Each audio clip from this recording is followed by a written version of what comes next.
कृष्णाय वासुदेवाय हरये परमात्मने प्रणतः क्लेशनाशाय गोविंदाय नमो नमः। हरे कृष्णा। ओम नमः शिवाय।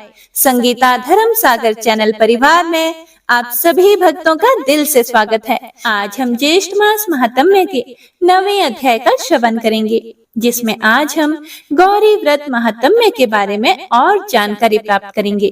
तो आइए सबसे पहले सुनते हैं भगवान श्री हरि विष्णु की महिमा। श्री पार्वती जी बोली, हे विश्वेश्वर, हे प्रभु, भगवान श्री विष्णु का महात्म्य अद्भुत है, जिसे सुनकर फिर कभी संसार बंधन नहीं प्राप्त होता। आप फिर से उसका वर्णन कीजिए। महादेव जी ने कहा, हे सुंदरी, मैं भगवान श्री विष्णु के उत्तम महात्म्य का वर्णन करता हूँ, सुनो। इसे सुनकर मनुष्य पुण्य प्राप्त करता है और अंत में उसे मोक्ष की प्राप्ति होती है। महाप्राज्ञ देवव्रत, जो इंद्र आदि देवताओं के लिए भी दुर्धर्ष थे, कुरुक्षेत्र की पुण्य भूमि में ध्यान योग परायण हो रहे थे। वे संपूर्ण शास्त्रों के आश्रय थे। उन्होंने अपनी इंद्रियों को वश में कर लिया था। उनमें पाप का लोभ भी नहीं था। वे सत्य प्रतिज्ञ थे और क्रोध को जीतकर समता में प्रतिष्ठित हो चुके थे। संसार के स्वामी और सबको शरण देने वाले भक्त वत्सल भगवान नारायण में मन, वाणी, शरीर और क्रिया के द्वारा वे परम निष्ठा को प्राप्त थे। ऐसे शांत चित्त तथा समस्त गुण के आश्रय भूत कुरु पितामह भीष्म को पृथ्वी पर मस्तक झुकाकर राजा युधिष्ठिर ने प्रणाम किया और इस प्रकार पूछा। युधिष्ठिर बोले, समस्त शास्त्र वेत्ताओं में श्रेष्ठ, हे धर्म के ज्ञाता पितामह, कोई तो धर्म को सबसे श्रेष्ठ बतलाते हैं और कोई धन को, कोई दान की प्रशंसा करते हैं तो कोई संग्रह के गीत गाते हैं। कुछ लोग सांख्य के समर्थक हैं तो दूसरे लोग योग के। कोई यथार्थ ज्ञान को उत्तम मानते हैं तो कोई वैराग्य को। कुछ लोग अग्निष्टोम आदि कर्म को ही सबसे श्रेष्ठ मानते हैं और कुछ लोग उस आत्मज्ञान को बड़ा मानते हैं जिसे पाकर मिट्टी के ढेले, पत्थर और स्वर्ण में समबुद्धि हो जाती है। कुछ लोगों के मत में मनीषी पुरुषों द्वारा बताए हुए यम और नियम ही सबसे उत्तम है। कुछ लोग दया को श्रेष्ठ बताते हैं तो कुछ तपस्वी महात्मा अहिंसा को ही सर्वोत्तम कहते हैं। कुछ मनुष्य शौचाचार को श्रेष्ठ बतलाते हैं तो कुछ देवार्चन को। इस विषय में पाप कर्मों से मोहित चित्त वाले मानव चक्कर खा जाते हैं। वे कुछ निर्णय नहीं कर पाते। इन सब में जो सर्वोत्तम कृत्य हो, जिसका महात्मा पुरुष भी अनुष्ठान कर सके, उसे बताने की कृपा कीजिए। हे प्रिय भक्तों, फिर भीष्म जी बोले, हे धर्मनंदन, सुनो। यह अत्यंत गूढ़ विषय है जो संसार बंधन से मोक्ष दिलाने वाला है। यह विषय तुम्हें भली भांति सुनना और जानना चाहिए। पुंडरीक नाम के एक परम बुद्धिमान और वेद विद्या से संपन्न ब्राह्मण थे, जो ब्रह्मचर्य आश्रम में निवास करते हुए सदा गुरुजनों की आज्ञा के अधीन रहा करते थे। वे जितेंद्रिय, क्रोध जय, संध्योपासना में तत्पर, वेद वेदांगों के ज्ञान में निपुण और शास्त्रों की व्याख्या करने में कुशल थे। प्रतिदिन सायंकाल और प्रातः काल समिधाओं से अग्नि को प्रज्वलित करके उत्तम हविष्य से होम किया करते थे। जगतपति भगवान विष्णु का ध्यान करके विधि पूर्वक उनकी आराधना में लगे रहते थे। तपस्या और स्वाध्याय में तत्पर रहकर वे साक्षात ब्रह्मा जी के पुत्र की भांति जान पड़ते थे। जल, स्मिधा और फूल आदि लाकर निरंतर गुरु की पूजा में प्रवृत्त रहते थे। उनके मन में माता पिता के प्रति भी पूर्ण सेवा का भाव था। वे भिक्षा का आहार करते और दंभ द्वेष से दूर रहते थे। एक बार उनके मन में संसार सागर से तारने वाला विचार उत्पन्न हुआ। फिर तो वे सभी को छोड़कर पृथ्वी पर विचरने लगे और घूमते घूमते विशाल ग्राम तीर्थ में जा पहुंचे और वहां तीर्थों में घूमते घूमते स्नान आदि करके उनका अंतःकरण अत्यंत शुद्ध हो चुका था। अतः उन्होंने ध्यान योग में प्रवृत्त होकर वहीं अपना आश्रम बना लिया। उसी तीर्थ में शास्त्रोक्त विधि तथा परम भक्ति के साथ भगवान गरुड़ ध्वज की आराधना करके वे सिद्धि पाना चाहते थे। इसीलिए शीत उष्ण आदि द्वंद्वों से रहित एवं जितेंद्रिय होकर दीर्घ काल तक अकेले ही वहां निवास करते रहे। शाक मूल और फल यही उनका भोजन था। वे सदा संतुष्ट रहते और सब में समान दृष्टि रखते थे। यम नियम आसन प्राणायाम प्रत्याहार धारणा ध्यान और समाधि के द्वारा आलस्य रहित होकर सदा विधि पूर्वक योगाभ्यास करते थे। उनके सारे पाप दूर हो चुके थे। वे वैदिक तांत्रिक तथा पौराणिक मंत्रों से सर्वेश्वर भगवान विष्णु को आराधना करते रहते थे। इसीलिए उन्होंने भली भांति शुद्धि प्राप्त कर ली थी। उसके बाद किसी समय देव ऋषि नारद तपोनिधि पुंडरीक को देखने के लिए उस स्थान पर आए। नारद जी को आया देखकर पुंडरीक बड़े खुश हुए और हाथ जोड़कर उन्हें प्रणाम किया। उसके बाद विधि पूर्वक अर्घ निवेदन करके उन्होंने फिर से नारद जी को मस्तक झुकाया।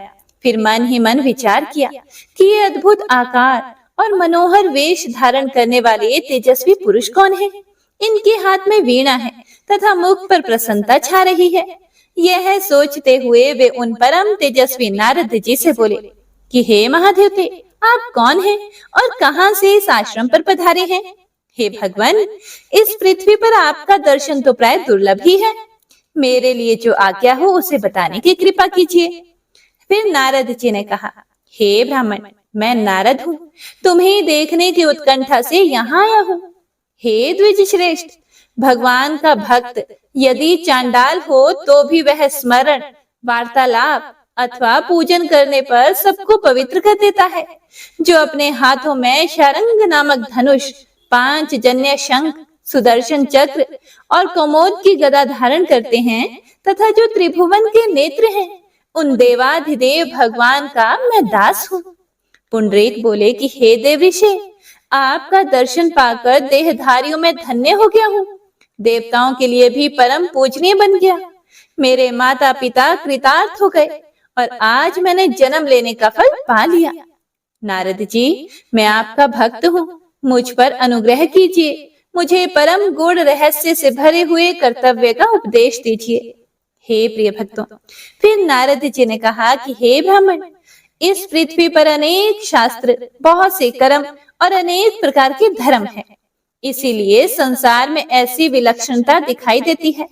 अन्यथा सभी प्राणियों को या तो केवल सुख ही सुख प्राप्त होता या केवल दुख ही दुख। कोई सुखी और कोई दुखी, ऐसा अंतर देखने में नहीं आता। हे तपोधन, अब मैं तर्क में स्थित होकर वास्तविक तत्व की बात कहता हूँ। यह है परमार्थ ज्ञान, परम पुण्यमय और भयंकर संसार बंधन का नाश करने वाला है। देवता आदि से लेकर मनुष्य पर्यंत सब लोग उसी को प्रमाणिक मानते हैं जो परमार्थ ज्ञान मूलक प्रतीत होता है। किंतु जो अज्ञान से मोहित हो रहे हैं, वे लोग अनागत अर्थात भविष्य, भूत और दूरवर्ती वस्तु को प्रमाण रूप में नहीं स्वीकार करते। हे तात पुंडरीक, ध्यान देकर सुनो। पूर्व काल में ब्रह्मा जी ने मेरे पूछने पर जिसका उपदेश किया था वही मैं तुम्हें बतलाता हूँ। एक समय अज अविनाशी पितामह ब्रह्मा जी ब्रह्मलोक में विराजमान थे। उस समय मैंने विधि पूर्वक उनके चरणों में प्रणाम करके पूछा कि हे ब्रह्मा जी, कौन सा ज्ञान सबसे उत्तम बताया गया है तथा कौन सा योग सर्वश्रेष्ठ माना गया है, यह सब यथारूप से मुझे बताइए। ब्रह्मा जी ने कहा कि हे तात, सावधान होकर परम उत्तम ज्ञान योग का श्रवण करो। यह थोड़े से वाक्यों में कहा गया है, किंतु इसका अर्थ बहुत विस्तृत है। इसकी उपासना में कोई क्लेश या परिश्रम नहीं है। जिन्हें गुरु परंपरा से पंचविंशक पुरुष बतलाया गया है, वे ही संपूर्ण भूतक आत्मा है। इसलिए उन्हीं को संपूर्ण जगत के निवास रूप सनातन परमात्मा नारायण कहा जाता है। वे ही संसार को सृष्टि, संहार और पालन में लगे रहते हैं। हे ब्राह्मण, ब्रह्मा, शिव और विष्णु, इन तीनों रूपों में एक ही देवाधिदेव सनातन पुरुष विराज रहे हैं। अपना हित चाहने वाले पुरुष को सदा उन्हीं की आराधना करनी चाहिए, जो निःस्पृह, नित्य संतुष्ट, ज्ञानी, जितेंद्रिय, ममता अहंकार से रहित, राग द्वेष से शून्य, शांत चित्त और सब प्रकार को आसक्तियों से पृथक हो ध्यान योग प्रवृत्त रहते हैं। वे ही उन अक्षय जगदीश्वर को देखते और प्राप्त करते हैं। जो लोग भगवान नारायण की शरण ग्रहण कर चुके हैं तथा जिनके मन प्राण उन्हीं के चिंतन में लगे हैं, वे ही ज्ञान दृष्टि से संसार की वर्तमान अवस्था को, कालांतर में होने वाली अवस्था को, भूत भविष्य वर्तमान और दूर को स्थूल और सूक्ष्म को तथा अन्य ज्ञातव्य बातों को यथार्थ रूप से देख पाते हैं। इसके विपरीत जिनकी बुद्धि मंद और अंतःकरण दूषित है, ऐसे लोगों को सब कुछ उल्टा ही प्रतीत होता है। नारद जी आगे कहते हैं कि हे पुंडरीक, अब मैं दूसरा प्रसंग सुनाता हूँ, इसे भी सुनो। पूर्व काल में जगत के कारणभूत ब्रह्मा जी ने ही इसका भी उपदेश किया था। एक बार इंद्र आदि संपूर्ण देवता तथा ऋषियों के पूछने पर उत्तम व्रत का पालन करने वाले ब्रह्मा जी ने उनके हित की बात इस प्रकार बताई थी। ब्रह्मा जी बोले कि हे देवताओं, भगवान नारायण ही सबके आश्रय हैं। सनातन लोक, यज्ञ तथा अनेक प्रकार के शास्त्रों का भी पर्यवसान नारायण में ही होता है। पृथ्वी आदि पांचों भूत भी वे ही अविनाशी परमेश्वर हैं। देवताओं सहित संपूर्ण जगत को श्री विष्णुमय ही जानना चाहिए। तथापि पापी मनुष्य मोहग्रस्त होने के कारण इस बात को नहीं समझते। यह समस्त चराचर जगत उन्हीं की माया से व्याप्त है। जो मन से भगवान का ही चिंतन करता है, जिसके प्राण भगवान में ही लगे रहते हैं, वह परमार्थ तत्व का ज्ञाता पुरुष ही इस रहस्य को जानता है। संपूर्ण भूतक ईश्वर भगवान विष्णु ही तीनों लोकों का पालन करने वाले हैं। यह सारा संसार उन्हीं में स्थित है और उन्हीं से उत्पन्न होता है। वे ही रुद्र रूप होकर जगत का संहार करते हैं। पालन के समय उन्हीं को श्री विष्णु कहते हैं तथा सृष्टि काल में मैं अर्थात ब्रह्मा और अन्य अन्य लोकपाल भी उन्हीं के स्वरूप हैं। वे सब के आधार हैं, परंतु उनका आधार कोई नहीं है। ये संपूर्ण कलाओं से युक्त होते हुए भी उनसे रहित है। वे ही छोटे बड़े तथा उनसे भिन्न हैं और साथ ही इन सब से विलक्षण भी हैं। इसीलिए हे देवताओं, सबका संहार करने वाले उन श्री हरि की ही शरण में जाओ। वे ही हमारे जन्मदाता पिता हैं। उन्हीं को मधुसूदन कहा गया है। हे प्रिय भक्तों, आगे नारद जी कहते हैं कि कमल योनि ब्रह्मा जी के ऐसा कहने पर सभी देवताओं ने संपूर्ण लोकों के स्वामी सर्वव्यापी देव भगवान जनार्दन की शरण होकर उन्हें प्रणाम किया। इसीलिए तुम भी श्री नारायण की आराधना में लग जाओ। उनके सिवा दूसरा कौन ऐसा परम उदार देवता है जो भक्त की मांगी हुई वस्तु दे सके। ये पुरुषोत्तम ही पिता और माता है। संपूर्ण लोकों के स्वामी, देवताओं के भी देवता और जगदीश्वर हैं। तुम उन्हीं की परिचर्या करो। प्रतिदिन आलस्य रहित होकर अग्निहोत्र, भिक्षा, तपस्या और स्वाध्याय के द्वारा उन देव देवेश्वर गुरु को ही संतुष्ट करना चाहिए। उन्हीं पुरुषोत्तम नारायण को तुम सब तरह से अपनाओ। उन बहुत से मंत्रों और उन बहुत से व्रतों के द्वारा क्या लेना है?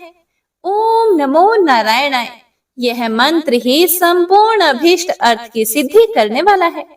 हे द्विज श्रेष्ठ, ब्राह्मण चीर वस्त्र पहनकर जटा रखा ले या दंड धारण करके मुंह मुड़ा ले अथवा आभूषणों से विभूषित रहे, ऊपरी चिन्ह धर्म का कारण नहीं होता। जो भगवान नारायण की शरण ले चुके हैं, वे क्रूर, दुरात्मा और सदा ही पापाचारी रहे हों तो भी परम पद को प्राप्त होते हैं। जिनके पाप दूर हो गए हैं, ऐसे वैष्णव पुरुष कभी पाप से लिप्त नहीं होते। वे अहिंसा भाव के द्वारा अपने मन को काबू किए रहते हैं और संपूर्ण संसार को पवित्र करते हैं। क्षत्र बंधु नाम के राजा ने, जो सदा प्राणियों की हिंसा में ही लगा रहता था, भगवान केशव की शरण लेकर श्री विष्णु के परम धाम को प्राप्त कर लिया। महान धैर्यशाली राजा अम्बरीश ने अत्यंत कठोर तपस्या की थी और भगवान पुरुषोत्तम की आराधना करके उनका साक्षात्कार किया था। राजाओं के भी राजा मित्रासन बड़े तत्ववेत्ता थे। उन्होंने भी भगवान ऋषिकेश की आराधना करके ही उनके वैकुंठ धाम को प्राप्त किया था। और उनके सिवा बहुत से ब्रह्म ऋषि भी, जो तीक्ष्ण व्रतों का पालन करने वाले और शांत चित्त थे, परमात्मा विष्णु का ध्यान करके परम सिद्धि अर्थात मोक्ष को प्राप्त हुए। पूर्व काल में परम आह्लाद से भरे हुए प्रहलाद भी संपूर्ण जीवों के आश्रयभूत श्री हरि का सेवन, पूजन और ध्यान करते थे। इसीलिए भगवान ने ही उनके संकटों से रक्षा की। परम धर्मात्मा और तेजस्वी राजा भरत ने भी दीर्घ काल तक इन श्री विष्णु भगवान की उपासना करके परम मोक्ष प्राप्त कर लिया था। ब्रह्मचारी, गृहस्थ, वानप्रस्थ अथवा सन्यासी कोई भी क्यों ना हो, भगवान केशव की आराधना को छोड़कर परम गति को नहीं प्राप्त हो सकता। हजारों जन्म लेने के बाद जिसकी ऐसी बुद्धि होती है कि भगवान विष्णु के भक्तों का दास हो, वह समस्त पुरुषार्थी का साधक होता है। वह पुरुष भी निसंदेह श्री विष्णु धाम में जाता है। फिर जो कठोर व्रतों का पालन करने वाले पुरुष भगवान विष्णु में ही मन प्राण लगाए रहते हैं, उनकी उत्तम गति के विषय में तो कहना ही क्या है। इसीलिए तत्व का चिंतन करने वाले पुरुषों को चाहिए कि वे नित्य निरंतर अनन्य चित्त से विश्वव्यापी सनातन परमात्मा नारायण का ध्यान करते रहें। भीष्म जी कहते हैं कि ऐसा कहकर देव ऋषि नारद वहीं अंतर ध्यान हो गए। नारायण की शरण में पड़े हुए धर्मात्मा पुंडरीक भी ओम नमो नारायणाय इस अष्टाक्षर मंत्र का जप करने लगे। वे अपने हृदय कमल में अमृत स्वरूप गोविंद की स्थापना करके मुख से सदा यही कहा करते थे कि हे विश्वात्मन, आप मुझ पर प्रसन्न होइए। द्वंद्व और परिग्रह से रहित हो तपोधन पुंडरीक ने उस निर्मल शाल ग्राम तीर्थ में अकेले ही चिरकाल तक निवास किया। स्वप्न में भी उन्हें केशव के सिवा और कुछ नहीं दिखाई देता था। उनकी निद्रा भी पुरुषार्थ सिद्धि की विरोधिनी नहीं थी। तपस्या, ब्रह्मचर्य तथा विशेषतः शौचाचार के पालन से, जन्म जन्मांतरों के विशुद्ध संस्कार से तथा सर्वलोक साक्षी देवाधिदेव श्री विष्णु के प्रसाद से पाप रहित पुंडरीक ने परम उत्तम वैष्णवी सिद्धि प्राप्त कर ली। वे सदा हाथों में शंख, चक्र और गदा लिए कमल के समान नेत्रों वाले श्याम सुंदर पीतांबरधारी भगवान अच्युत की ही झांकी किया करते थे। हे प्रिय भक्तों, एक दिन बुद्धिमान पुंडरीक के सामने भगवान जगन्नाथ प्रकट हुए। हाथों में शंख, चक्र और गदा शोभा पा रहे थे। पाप रहित पुंडरीक ने स्वयं उन देव देवेश्वर महात्मा जनार्दन को वहां उपस्थित देखकर पहचान लिया और प्रसन्न चित्त से हाथ जोड़कर प्रणाम करके उनकी स्तुति करना शुरू कर दिया। भगवान पुरुषोत्तम की स्तुति करके पुंडरीक उन्हीं को निहारने लगे, क्योंकि चिरकाल से वे उनके दर्शन की लालसा रखते थे। तब 3 पगों से त्रिलोकी को नापने वाले तथा नाभि से कमल प्रकट करने वाली भगवान विष्णु ने महाभाग पुंडरीक से गंभीर वाणी में कहा, हे पुत्र पुंडरीक, तुम्हारा कल्याण हो, मैं तुम पर अति प्रसन्न हूँ। महामते, तुम्हारे मन में जो भी कामना हो उसे वर के रूप में मांगो, मैं अवश्य दूंगा। पुंडरीक बोले, हे देवेश्वर, कहाँ मैं अत्यंत खोटी बुद्धि वाला मनुष्य और कहाँ मेरे परम हितैषी आप माधव, जिसमें मेरा हित हो उसे आप ही दीजिए। पुंडरीक के ऐसा कहने पर भगवान अत्यंत प्रसन्न होकर बोले, हे सुव्रत, तुम्हारा कल्याण हो, आओ मेरे ही साथ चलो। तुम मेरे परम उपकारी और सदा मुझ में ही मन लगाए रखने वाले हो, इसीलिए सर्वदा मेरे साथ ही रहो। भीष्म जी आगे कहते हैं, भक्त वत्सल भगवान श्रीधर ने प्रसन्नता पूर्वक जब इस प्रकार उसी समय आकाश में देवताओं की दुंदुभी बज उठी और आकाश से फूलों की वर्षा होने लगी। ब्रह्मा आदि देवता साधुवाद देने लगे। सिद्ध, गंधर्व और किन्नर गान गाने लगे। समस्त लोगों द्वारा वंदित देव देव जगदीश्वर ने वहीं पुंडरीक को अपने साथ ले लिया और गरुड़ पर आरूढ़ होकर वे परम धाम को चले गए। इसीलिए हे राजेंद्र, हे युधिष्ठिर, तुम भी भगवान विष्णु की भक्ति में लग जाओ।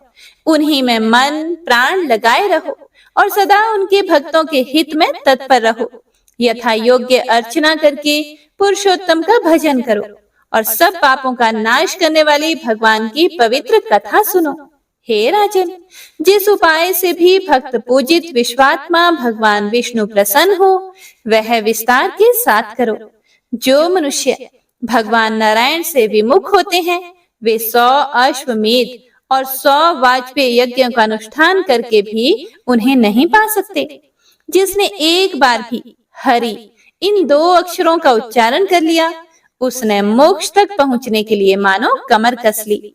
जिनके हृदय में नील कमल के समान श्याम सुंदर भगवान जनार्दन विराजमान है, उन्हीं को लाभ है, उन्हीं की विजय है। उनकी पराजय कैसे हो सकती है? जो एकाग्रचित होकर प्रतिदिन इसे सुनता या पढ़ता है, वह सभी पापों से मुक्त होकर भगवान विष्णु के धाम में जाता है। जय श्री हरि विष्णु। हे प्रिय भक्तों, तो आइए अब हम ज्येष्ठ मास महात्म्य के 9वें अध्याय का रसपान करते हैं। जय श्री हरि विष्णु। पिछले अध्याय में स्कंद मुनि ने पर्वतराज हिमवान और उनकी पत्नी मेनका की कथा सुनाई थी। हिमवान संतान न होने की वजह से बहुत ही दुखी रहते थे और अपनी पत्नी को धिक्कारता रहता था।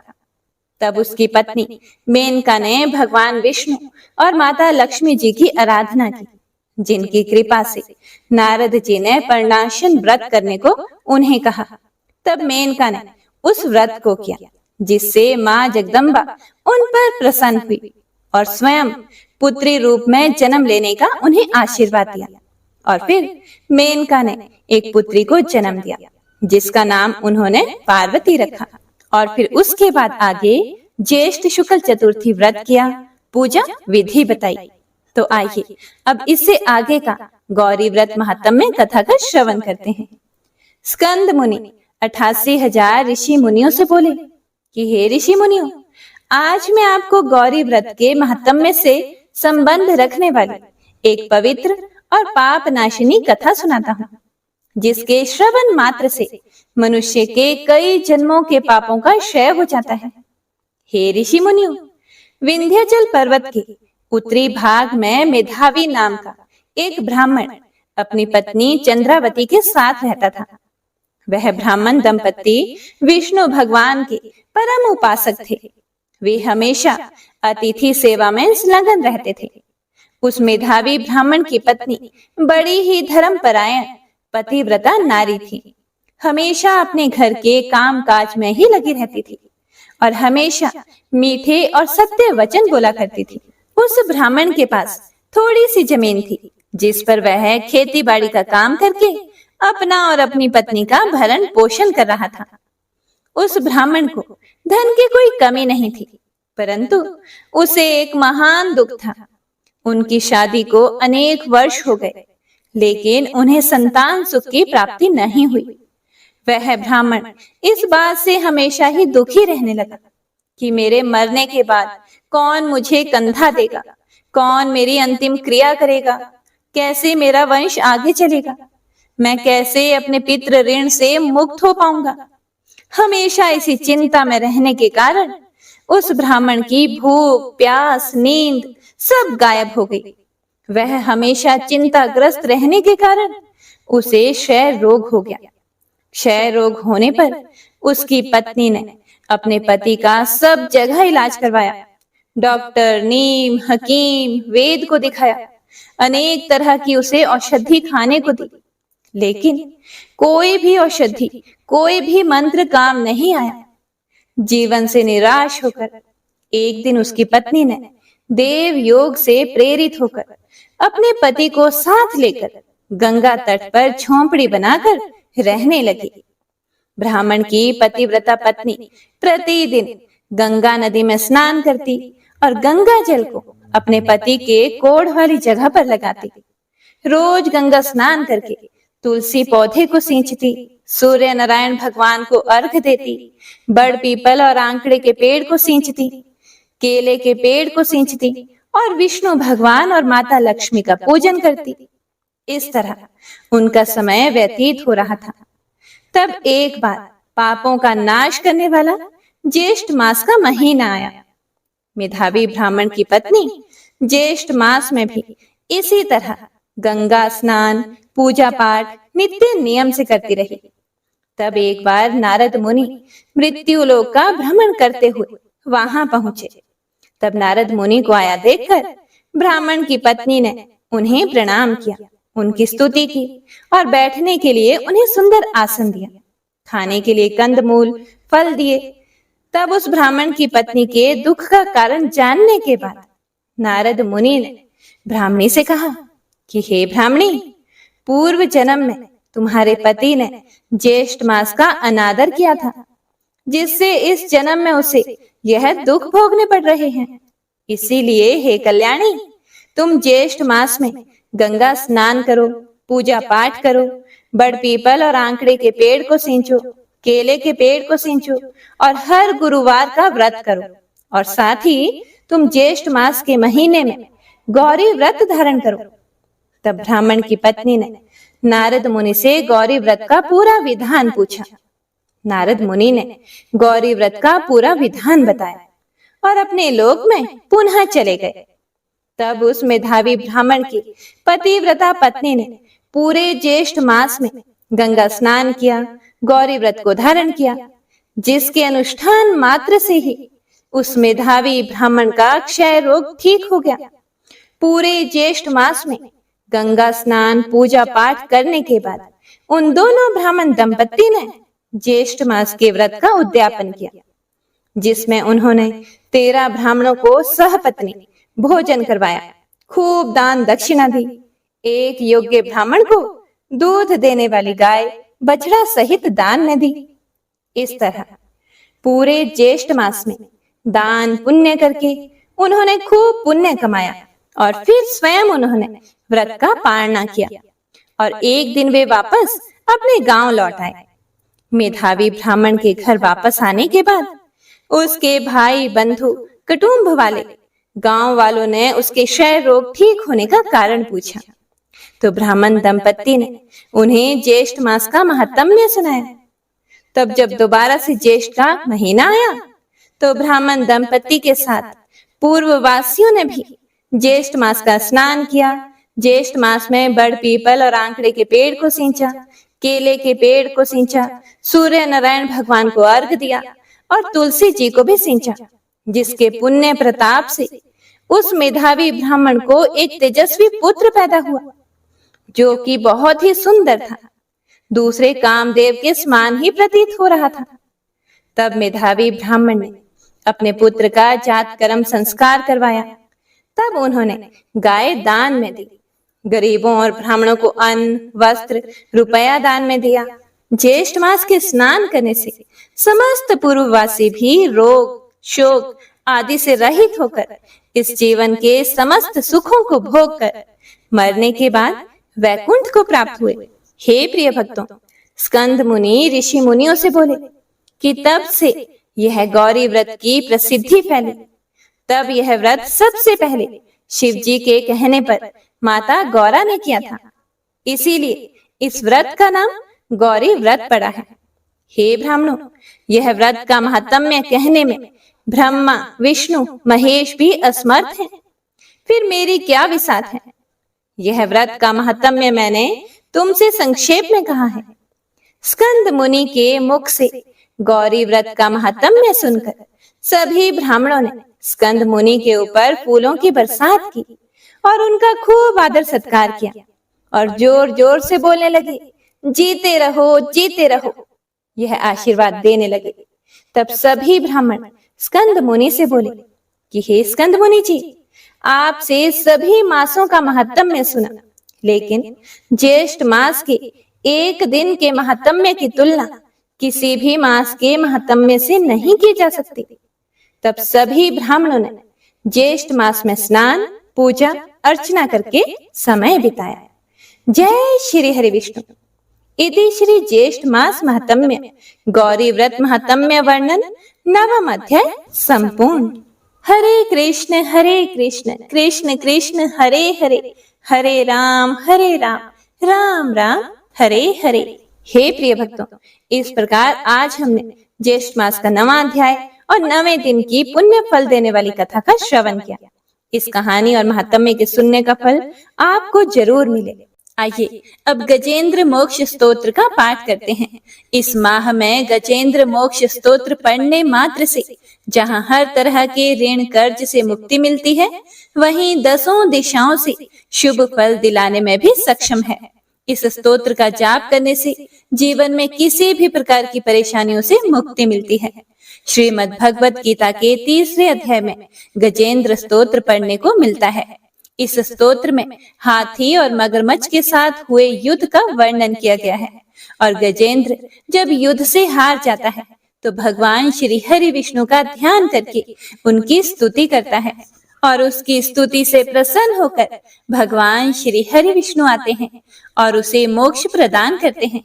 और हे प्रिय भक्तों, इस पाठ को करते समय अगर हम अपने मन में यह भावना रखें कि हे श्री हरि विष्णु, हे मेरे प्रभु, जिस प्रकार से आपने गजेंद्र को परेशानी से बाहर निकाला, उसी प्रकार से हमें भी हमारी परेशानियों से बाहर निकालिए, तो यकीन मानिए निश्चित ही भगवान श्री हरि विष्णु हमारी मदद स्वयं करते हैं। तो आइए अब सच्चे मन से भगवान श्री हरि विष्णु का ध्यान करके इस परम कल्याणकारी स्तोत्र का पाठ करते हैं। जय श्री हरि विष्णु। शुक जी ने कहा कि बुद्धि के अनुसार पिछले अध्याय में वर्णन किए गए रीति से अपने मन को नियंत्रित करके और हृदय को स्थिर करके गजेंद्र अपने पिछले जन्म में याद किए गए सर्वोच्च कार्य और बार बार जप किए जाने वाले स्तोत्र का जाप करने लगा। गजेंद्र ने मन ही मन श्री हरि को ध्यान करते हुए कहा, जिनके प्रवेश करने से शरीर और मन चेतन की तरह व्यवहार करने लगते हैं, ओम द्वारा लक्षित और पूरे शरीर में प्रकृति और पुरुष के रूप में प्रवेश करने वाले उस सर्वशक्तिमान देवता का मैं मन ही मन स्मरण करता हूँ, जिनके सहारे ये पूरा संसार टिका हुआ है, जिनसे ये संसार अवतरित हुआ है और जिन्होंने प्रकृति की रचना की है और जो खुद उसके रूप में प्रकट हैं, लेकिन इसके बावजूद भी वो इस पूरी दुनिया से सर्वोपरि और श्रेष्ठ हैं। ऐसे अपने आप और बिना किसी कारण के भगवान की मैं शरण में जाता हूँ और अपने संकल्प शक्ति के बल पर अपने ही स्वरूप में रचित और सृष्टि काल में प्रकट एवं प्रलय में अप्रकट रहने वाले इस शास्त्र प्रसिद्धि प्राप्त कार्य कारण रूपी संसार को, जो बिना कुंठित दृष्टि के साक्ष्य रूप में देखते रहने पर भी लिप्त नहीं होते, चक्षु आदि प्रकाशकों के परम प्रकाशक प्रभु, आप मेरी रक्षा करें। बीतते गए समय के साथ तीनों लोकों और ब्रह्मादि लोकपालों के पंचभूत में प्रवेश कर जाने पर और पंचभूतों से लेकर महत्वपूर्ण सभी कारणों के उनकी परम करुणा स्वरूप प्रकृति में मगन हो जाने पर उस समय दुर्गेय और घोर अंधकार रूपेण प्रकृति ही बच रही थी।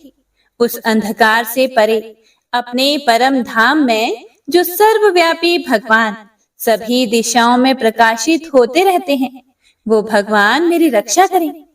विभिन्न नाट्य रूपों में अभिनय करने वाले और उस अभिनेता के वास्तविक स्वरूप को जिस प्रकार से साधारण लोग भी नहीं जान पाते, उसी तरह से सत्व प्रधान देवता और महर्षि भी जिनके स्वरूप को नहीं जान पाते, ऐसे में कोई साधारण प्राणी उनका वर्णन कैसे कर सकता है।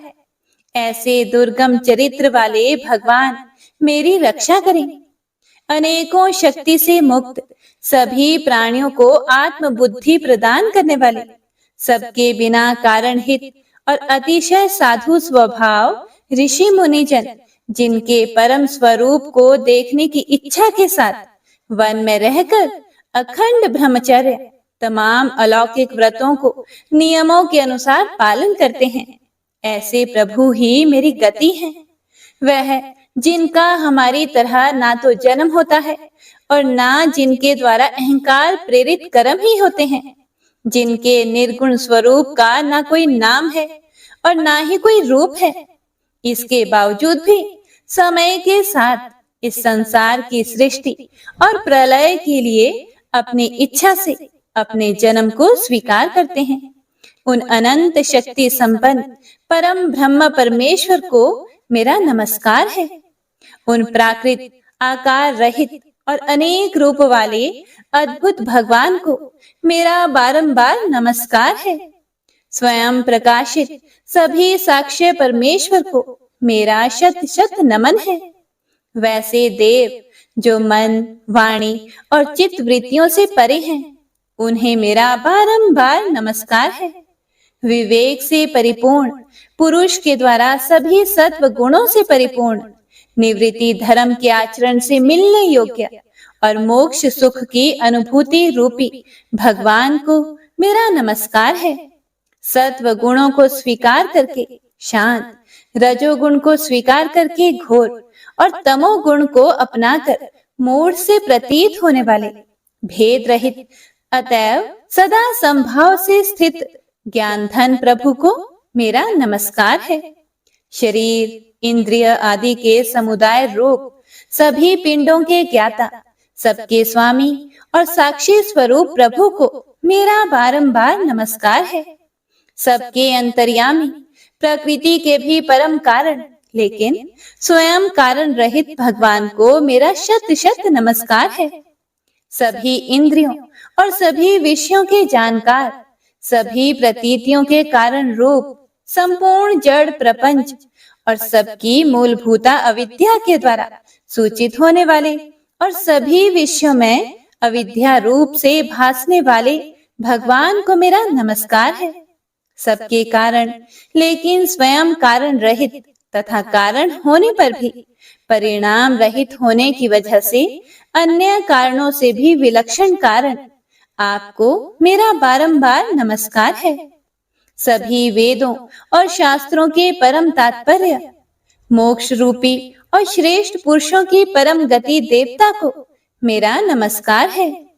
वह जो त्रिगुण रूपों में छिपी हुई ज्ञान रूपी अग्नि है, वैसे गुणों में हलचल होने पर जिनके मन में संसार को रचने की वृत्ति उत्पन्न हो उठती हो और जो आत्मा तत्व की भावना के द्वारा विधि निषेध रूप शास्त्र से भी ऊपर उठे हों, जो महाज्ञानी महात्माओं में स्वयं प्रकाशित हो रहे हैं, ऐसे भगवान को मेरा नमस्कार है। मेरे जैसे शरणागत पशु के समान जीवों की अविद्या रूप फांसी को पूर्ण रूप से काट देने वाले परम दयालु और दया करने में कभी भी आलस्य नहीं करने वाले भगवान को मेरा नमस्कार है। अपने अंश से सभी जीवों के मन में अंतर्यामी रूप से प्रकट होने वाले सर्वनियंता अनंत परमात्मा आपको मेरा नमस्कार है। जो शरीर, पुत्र, मित्र, घर और संपत्ति सहित कुटुंबियों में अशक्त लोगों के द्वारा कठिनाई से मिलते हों और मुक्त पुरुषों के द्वारा अपने हृदय में निरंतर चिंतित ज्ञान स्वरूप सर्व समर्थ परमेश्वर को मेरा नमस्कार है। वह जिन्हें धर्म, अभिलाषित भोग, धन और मोक्ष की कामना से मनन करके लोग अपनी मनचाही इच्छा पूर्ण कर लेते हैं, अपितु जिन्हें विभिन्न प्रकार के अयाचित भोग और अविनाशी पार्षद शरीर भी देते हैं, वैसे अत्यंत दयालु प्रभु मुझे इस प्रकार की विपदा से हमेशा के लिए बाहर निकालें। वह जिनके एक से अधिक भक्त हैं, जो मुख्य रूप से एकमात्र उसी भगवान की शरण में हैं, जो धर्म, अर्थ आदि किसी भी पदार्थ को नहीं चाहते, अपितु जो केवल उन्हीं के परम मंगलमय एवं अत्यंत विलक्षण चरित्र का गुणगान करते हुए उनके आनंदमय समुद्र में गोते लगाते रहते हैं। उन अविनाशी, सर्वव्यापी, सर्वमान्य ब्रह्मादि के भी नियामक, अभक्तों के लिए भी हमेशा प्रकट होने वाले, भक्ति योग द्वारा प्राप्त अत्यंत निकट होने पर भी माया के कारण अत्यंत दूर महसूस होने वाले, इंद्रियों के द्वारा अगम्य और अत्यंत दुर्विज्ञ, अंत रहित लेकिन सभी के आदि कारक और सभी तरफ से परिपूर्ण उन प्रभु की मैं स्तुति करता हूँ। वो जो ब्रह्मा सहित सभी देवता, चारों वेद तथा समस्त चराचर जीव नाम और आकृति भेद से जिनके अत्यंत क्षुद्र अंशों से रचे गए हैं, जिस तरह से जलती हुई अग्नि की लपटें और सूरज की किरणें बार बार निकलती हैं और फिर से अपने कारण में ही लीन हो जाती है, उसी प्रकार बुद्धि, मन, इंद्रियां और नाना योनियों के शरीर, जिन सभी गुणों से प्राप्त शरीर जो स्वयं प्रकाश परमात्मा से प्रकट होता है और फिर से उन्हीं में लीन हो जाता है, वह प्रभु जो ना तो देवता है, ना असुर, ना मनुष्य है और ना ही मनुष्य से नीचे किसी अन्य योनि के प्राणी, ना ही वो स्त्री हैं और ना ही पुरुष, ना ही नपुंसक और ना ही वो कोई ऐसे जीव हैं जिनका इन तीनों ही श्रेणी में समावेश है। वो ना तो गुण है, ना कर्म, वो ना ही कार्य है और ना ही कारण। इन सभी योनियों का निषेध होने पर जो बचता है वही उनका असली रूप है और वे ही सब कुछ हैं। ऐसे प्रभु मेरा उत्थान करने के लिए प्रकट हो। अब मैं इस मगरमच्छ के चंगुल से आजाद होने के बाद जीवित नहीं रहना चाहता। इसकी वजह ये है कि मैं सभी तरफ से अज्ञानता से ढके इस हाथी के शरीर का क्या करूं? मैं आत्मा के प्रकाश से ढक देने वाले अज्ञानता से युक्त इस हाथी के शरीर से मुक्त होना चाहता हूं, जिसका काल क्रम से अपने नाश नहीं होता, बल्कि ईश्वर की दया और ज्ञान से उदय हो पाता है।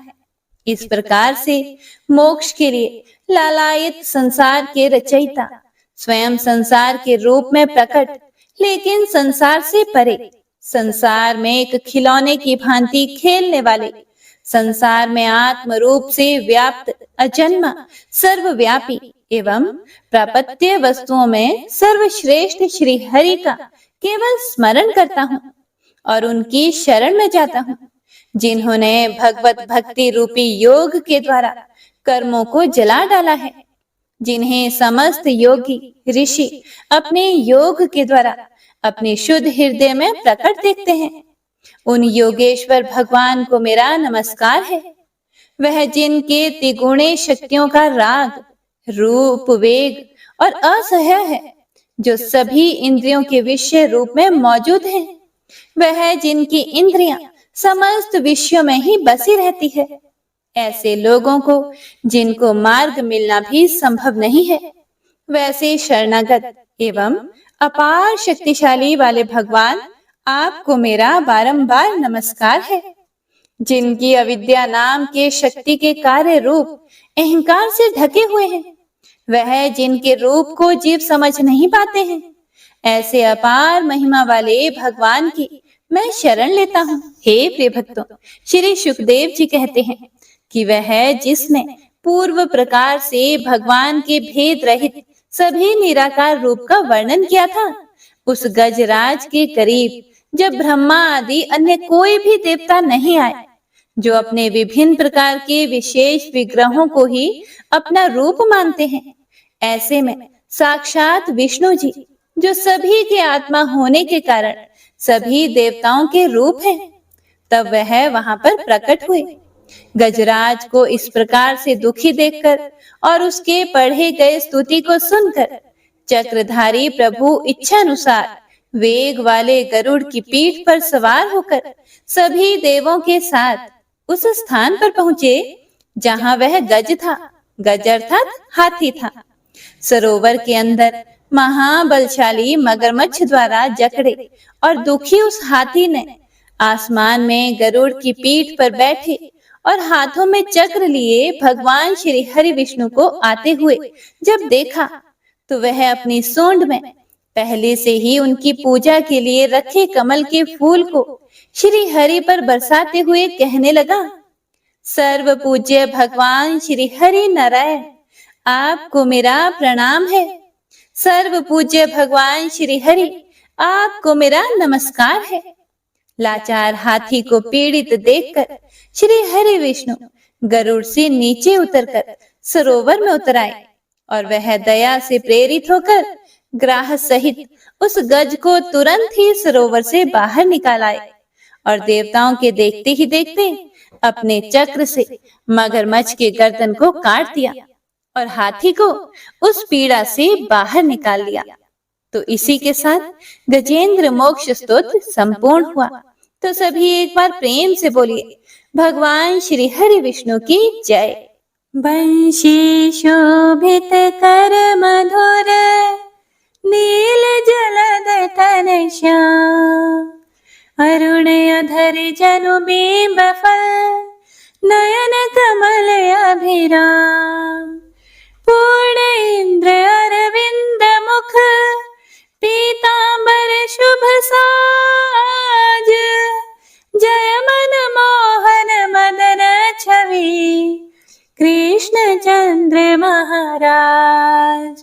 जय यदुनंदन जय जगवंदन जय वसुदेव देवकी नंदन जय यशोदासुत नंद दुलारे जय प्रभु भक्तन के दृग तारे जय नटनागर नागन थैया कृष्ण कन्हैया धेनु चरैया पुनि नख पर प्रभु गिरिवर धारो आओ दीनन कष्ट निवारो वंशी मधुरे अधर धर तेरे होवे पूर्ण मनोरथ मेरी आओ हरि पुनि माखन चाखो आज लाज भारत की राखो गोल कपोल चिबुक करुणारे मृदु मुस्कान मोहिनी डारे रंजित राजीव नयन विशाला मोर मुकुट वैजंती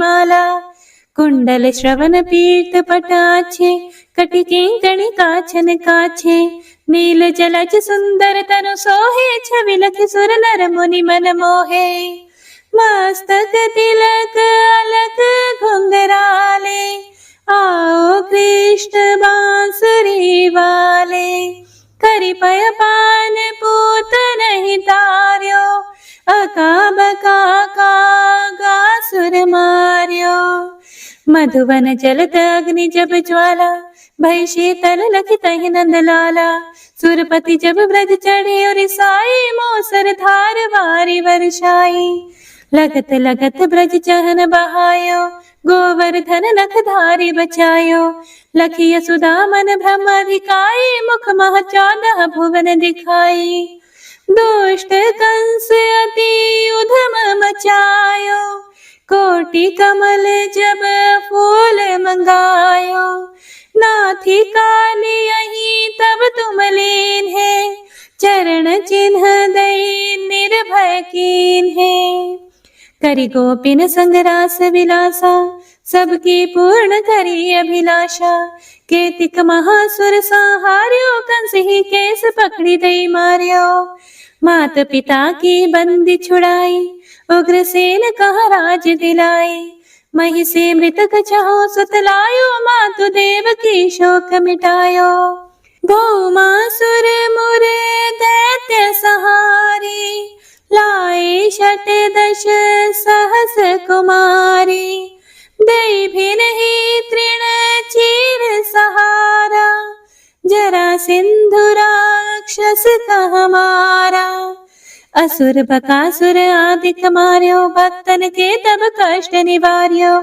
दीन सुदामा के दुख टार्यो तंदुल 3 मूठ मुख डार्यो प्रेम के साग विदुर घर मांगे दुर्योधन के मेवा त्यागे लखी प्रेम की महिमा भारी ऐसे श्याम दीन हितकारी भारत के पारथ रथ हाके लिए चक्र करे नहीं बलता के निज गीता के ज्ञान सुनाए भक्तन हृदय सुधा वर्षाए मीरा थी ऐसी मतवाली विष पी गई बजा कर ताली राणा भेजा सांप पिटारी शालिग्राम बने बनवारी निज माया तुम विधि ही दिखायो उरते संशय सकल मिटायो तब शत निंदा कर तत्काल जीवन मुक्त भयो शिशुपाला जब ही द्रौपदी तीर लगाई दीनानाथ लाज अब जाई तुरत ही वसन बने नंदलाला बढ़े चीर भई अरि मोह काला असनाथ के नाथ कन्हैया डूबत भंवर बचावत नैया सुंदर दास आसुर धारी दया दृष्टि कीजिए बनवारी। नाथ सकल मम कुमति निवारो क्षमहु बेगी अपराध हमारो। खोलो पट अब दर्शन दीजिए बोलो कृष्ण कन्हैया की जय। बोलो कृष्ण कन्हैया की जय। बोलो कृष्ण कन्हैया की जय। यह चालीसा कृष्ण का पाठ करे उरधारी। अष्ट सिद्धि नवनिधि फल लहे पदारथ चारी। जय श्री कृष्ण।